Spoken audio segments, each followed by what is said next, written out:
આ યુદ્ધ ચાલી રહ્યું છે, ગેસ બંધ થઈ ગયા છે અત્યારે. હવે 2 મહિના યુદ્ધ હાલશે એટલે પેટ્રોલ ડીઝલ બંધ થવાનું છે. પછી તમારી તો મને ખબર નહીં, પણ કલાકાર શું કરશે એનો મને વિચાર આવે છે. કલાકાર શીના માથે આવશે? કલાકાર હાંડિયા લેવાના છે. મારો વિશે હાસ્યનો છે. હું દુનિયામાં લોકોને આનંદ કરવા માટે આવ્યો છું કે બસ કોઈ માથાકૂટ નહીં, કોઈ સાહિત્ય નહીં, કોઈ વાર્તા એવું નહીં, કોઈ જ્ઞાનની વાત નહીં, માત્ર આનંદ તે, બીજી કોઈ વાત કરવાની નહીં જીવનમાં. આ દુનિયામાં આખો દિવસ માણસ કામ કર્યા પછી કંટાળી જાય છે. કંટાળ્યા પછી સૌથી વધુ કંટાળે છે કોણ દુનિયામાં? એક પુરુષ. ભયાનક કંટાળી ગયો છે આ દુનિયાથી, મને ખબર છે. આખો દિવસ બિચારો કામ કરે છે. એક પતિ, એક પુરુષ પોતાની પત્નીને ખબર નથી મારા ધણીમાંથી કેટલું દેણું છે, કોઈ એને ગાયું દીધી છે, કોઈ એને માર્યું હોય છે, એની માથે વ્યાજવા પૈસા હોય છે, પોતાની પત્નીને ખબર નથી સાહેબ. આખો દિવસ કામ કર્યા પછી પુરુષ ઘરે આવે, જેવો ટિફિન મૂકીને રાડ્યું પાડે છે, ગેસના બાટલા વહી ગયા છે, તમારા બાપ કપડાં લાવવાના છે, છોકરાની ફી ભરવાની છે, ઓલાનું મગજ કામ નથી કરતું સાહેબ. હું તો બધી પત્નીને કહું છું પોતાનો પતિ નોકરીથી આવે એટલે એવું રાડ્યું નહીં પાડવાની.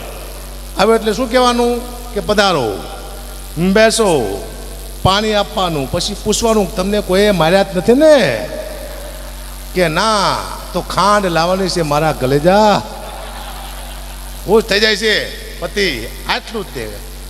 હા, બાકી કશું છે નહીં. જય સીતારામ. સમય ચેન્જ થતો આવે છે, હું જોઉં છું ઘણા ટાઈમથી. અત્યારે શું છે, ગેસ આ યુદ્ધ ચાલી રહ્યું છે, ગેસ બંધ થઈ ગયા છે અત્યારે. હવે 2 મહિના યુદ્ધ હાલશે એટલે પેટ્રોલ ડીઝલ બંધ થવાનું છે. પછી તમારી તો મને ખબર નહીં, પણ કલાકાર શું કરશે એનો મને વિચાર આવે છે. કલાકાર શીના માથે આવશે? કલાકાર હાંડિયા લેવાના છે. શું કામ? ઘોડા મોંઘા પડે ને હગા, 5 કિલો ચણા જોઈએ ઘોડાને. હાંડિયામાંથી કલાકાર આવતો જ હગા બગડી, ખબ ખબ ખબ ખબ ખબ કર્યા. એમાંય મારા હાંડિયો જો બીમાર થઈ ગયો હોય તો માયા મામાને ફોન કરીશું, મામા ક્યાં પહોંચ્યા? કે ભાણે વલભીપુર પહોંચ્યો છું. તો મામા હું ધંધુકા ઊભો છું, મને લેતા જાઓ, મારો હાંડિયો થાકી ગયો હોય. અને માયા મામાની પાછળ હું જેમ તારકા સ્વરૂપ બેઠો હોય રક્ષા કરવા, હબથાનો હાંડિયામાંથી ખોડી જઈશ. ગબ ગબ ગબ હેલો જાય છે. અને અમને પૂછશે કે જમવામાં શું લઈશો? અમે કહેશું સાદું ખાઈશું, રોટલી શાક, પણ 5 મણ લીમડો રાખજો, મારો હાંડિયો તમારો બાપ ભૂખ્યો છે. હાંડિયાને લીમડો. હા, અદ્ભુત સમય આવી ગયો છે સાહેબ. આનંદ કરો, બાકી કહેશું છે નહીં. હું તમને એક સારી કવિતા સંભળાવું છું. કવિતા બધાને લાગુ પડતી છે, આ જેટલા બેઠા બધાને. એમાં કોઈ માયાભાઈ જેવા જો વિદ્વાન માણસ હોય તો આમાં બહુ 3 કલાકનું સાહિત્ય કરે, પણ હું હાસ્ય કરીશ, કારણ કે મારી પાસે લોકોને અપેક્ષા હાસ્યની છે. હું કોઈ પણ વસ્તુમાંથી હાસ્ય કરવી પાકા પાડે છે, કારણ કે મારા જીવનમાં એવા બનાવ બને છે હમણાં ટાઈમથી. મારા મામા છે ને, હું નાનો હતો ત્યારે હું બહુ લોટકો હતો, એટલે મારા મામા મને કહેતા કે આવ ઝાંખી આવ, મારો ઝાંખી આવ્યો.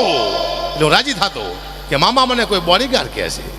હમણાં 6 મહિના પહેલાં ગયો મામાની, તો મામા કે આવ ઝાંખી આવ, મારો ઝાંખી આવ્યો. 2 દી પહેલાં મેં વાંચ્યું હમણાં કાગવાણીના બીજા ભાગમાં, ઝાંખી એટલે રાક્ષસ થાય. બોલો, મારા મામા મને 52 વર્ષથી રાક્ષસ કહેતા હતા. બહુ દુઃખની વાત છે, પણ કરવી પડશે, ભયાનક. હમણાં હું મામા ઓલું લેવાઈ ગયો હતો, આરસ પથ્થર, મારા માતાજીનું મંદિર બને ને, તો મને 3 પથ્થર બતાવ્યા. આ 500 વાળો ફૂટ, આ 700નું ફૂટ ને 1000નું ફૂટ. એવું નો હોય, હરખાટ લાગે. ના ના, કે અલગ અલગ છે. કીધું ભાઈ, હું આજથી 25 વર્ષ પહેલાં ઘંટી આંકતો હતો. હું 12 રૂપિયાવાળા, 14 રૂપિયાવાળા અને 16 રૂપિયાવાળા, આ 3 પ્રકારના લોટ વેચતો હતો. એક ડબ્બામાંથી 12 રૂપિયા લખ્યું હોય, એક ડબ્બામાંથી 14 લખ્યું ને એક ડબ્બામાંથી 16.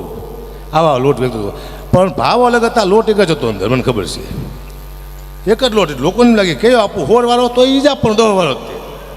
12 વાળો માંગે 10 વાળો, 14 વાળામાં 10 વાળો જ આપવાનો. એમ કીધું. ઈટાણો લોકોના મગજ વાંચી જતો કે આ દુનિયા જોતી નથી, ખાલી ભાવ જ જોવે છે, વસ્તુ નથી જોતી, ખબર નથી પડતી. હું રહેતો તો નરોડા, ઈટાણે મારી પરિસ્થિતિમાં ખરાબ. હું ઘંટી આંકતો લોટ દળવાની નોકરી કરતો, અને નવરાત્રિ આવી એટલે મેં અહીંયા કોલોનીમાં કીધું કે હું ગામડે જઉં છું નિવેદનું ઘી લેવા, ચોખ્ખું કોઈને મગાવવું છે. તો બધા કે ગામડાનું ઘી આવે છે માથે દીવા કરવા, તે બધાએ કિલો મગાવ્યું, 50 કિલો ઘી થયું. પણ હું ગામડે લઈ ગયો. ઈટાણે 150 રૂપિયા ગામડે ભાવ હતો ચોખ્ખા ઘીનો, અત્યારે 1800 રૂપિયા છે. પણ ગામડે લઈ ગયો. હું ડેરીમાં ગયો અમદાવાદ, ને 50 રૂપિયા કિલો મેં લીધું ઘી, 50 કિલો ઘી. લાવ્યો. મેં કીધું લો ગામડેથી ઘી લાવ્યો છું. બધાએ અમે વાહ, ગામડાનું ઘી તો ગામડાનું કહેવાય. જો કેવી ખુશ્બુ છે. તમારો બાપ આ ડેરીનું ઘી છે, તમને ઘીમાં ખબર નથી પડતી. હારા મૂર્ખના પેટના તમને શીવા ખબર પડશે. આ દુનિયાનું તેથી મગજ મેં માપી લીધું કે બસ આ દુનિયામાં જેટલું હાલાડો એટલું હાલ જ છે. બાપ દીકરો જાઓ, અદ્ભુત દુનિયા છે. તમે ટ્રાય કરજો, મજા આવશે. મેં જોયું છે એક જ વસ્તુ ત્રણના નામે વેચાય છે આ દુનિયામાં. એટલે જો આવો યુગ મેં ક્યાંય નથી જોયો. સૌથી સારો યુગ હોય તો આ છે. સતયુગમાં આવું નહોતું. આટલું બધું માણસ ક્યાંય ભેગું સતયુગમાં નહોતું થતું છે.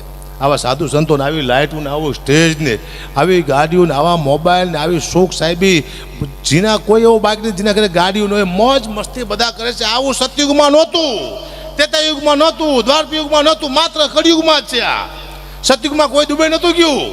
અત્યારે દુબઈ જઈએ છીએ આપણે. સતયુગમાં, દ્વાપર યુગમાં, ત્રેતા યુગમાં રામને લંકામાં જતા 10 વર્ષ લાગ્યા હતા. અત્યારે 5 કલાક લાગે છે. તો યુગ હારો કે આ યુગ હારો? પોતાની માં પોતાના દીકરાને બારવા જાય તારામતીને પોતાનો બાપ પૈસા માગે છે. હરિચંદ્ર રાજા કે મફતમાં નહીં બાળવા દઉં, હું તો નોકરી કરું છું. બાપ પૈસા માગે છે દીકરાના પોતાની પત્ની પાસેથી. અત્યારે કોઈ એમ કે મારો બાપ મરી ગયો છે તો લોકો લાકડા લઈ આપે છે. તો યુગ હારો કે આ યુગ હારો? માં બેઠો હોય, બાપ દાદા આખું કુટુંબ બેઠું હોય અને પોતાની પુત્રવધુ દ્રૌપદીને હાડીના છેડા ખેંચાતા હોય ને કોઈ બોલતું નહોતું ટાળે. અત્યારે કોકની દીકરી સામે કોઈ લાંબી આંગળી કરે તો લોકો એને આંગળી કાપી નાખે. તો યુગ હારો કે આ યુગ હારો? સારામાં સારો યુગ હોય તો આ કળિયુગ છે. પણ ફેર શું છે? 50 વર્ષ પહેલાં એમ કહેતા કે એક મોબાઈલ આવશે, એમાં આપણે અમેરિકા વાત કરશું, તો લોકો માનવા તૈયાર નહોતા કે ના એવો મોબાઈલ આવે જ નહીં. આવ્યો મારો દીકરો, અમેરિકા આપણે વાત કરી છે. પણ હજી તમે 50 વર્ષ જવા દો, હજી એવો મોબાઈલ આવશે કે આમ તમે ટેબ્લેટ મોબાઈલમાં વાત કરતા છો અમેરિકા, પૂછશો શું કરે છે કે ટોપરા પાક ખાવું, મને આપને બક્ષાનો બારો આવશે. તમે નહીં માનો શું લેવા? તમે 50 વર્ષ પહેલાં નહોતો માનતા. આ દુનિયા થાય પછી માને છે મામા, એમને નથી માનતી. પછી પૂછશે કે શું કરે કે પીવા બેઠું, મને આપને બક્ષાનો ગ્લાસ બહાર ખાલી સિંગ ટપ ટપ જય માતાજી. તમે નહીં માનો, તમે માનશો જ નહીં. અદ્ભુત સમય આવી રહ્યો છે, મને ખબર પડી છે સાહેબ. હા, હમણાં એક ડોશી છે ને મામા, બેંકમાં જે 1 કરોડ રૂપિયા જમા કરાવવા. બોલો મેનેજર કે આટલા બધા પૈસા તું લાવી ક્યાંથી? ડોશી કે હું શરતમાં જીતું છું. તે તું કેવી શરતમાં રહેશ? ડોશી મેનેજરને કે તારા માથાના વાળ છે ને એ નકલી છે. બોલો કે શું વાત કરે છે? કે અસલી છે એ. કે હું કે કાલે સાબિત કરી દઉં ખેંચીને કે તારા વાળ ડુપ્લિકેટ છે. ઓલો કે તો હું ₹1,00,000 આપું. લાખની શરત મારી ડોશી. કોને આરે? બેંકના મેનેજર આરે. સવારે મહિના વકીલ લઈને આવી પોતાના, હું મારો વકીલ લાવીશ. કે કંઈ વાંધો નહીં મેનેજર કે. વકીલ લઈને આવી, મેનેજર બેઠો તો આમ વાળ પકડી હલાવીને કર્યો ઘા, અને મેનેજર ઊભો થઈ દાંત કાઢવા માંડ્યો. અસલી છે ડોશીમાં, નકલી નથી. અને વકીલ મોરો પડી ગયો. મેનેજર કેલા શરત હું જીતી ગયો છું, તું કેમ મોરો પડી ગયો? વકીલ કે મારી યારે આ ડોશીએ 5 લાખની શરત મારી હતી કે મેનેજરના વાળ પકડીને હું મેનેજરને ઘા કરું, મેનેજર દાંત કાઢે તો 5 લાખ તારે દેવાના. 4 લાખનું બોજ હરામ ખોરના તે મને મરાયું. દુઃખની વાત છે.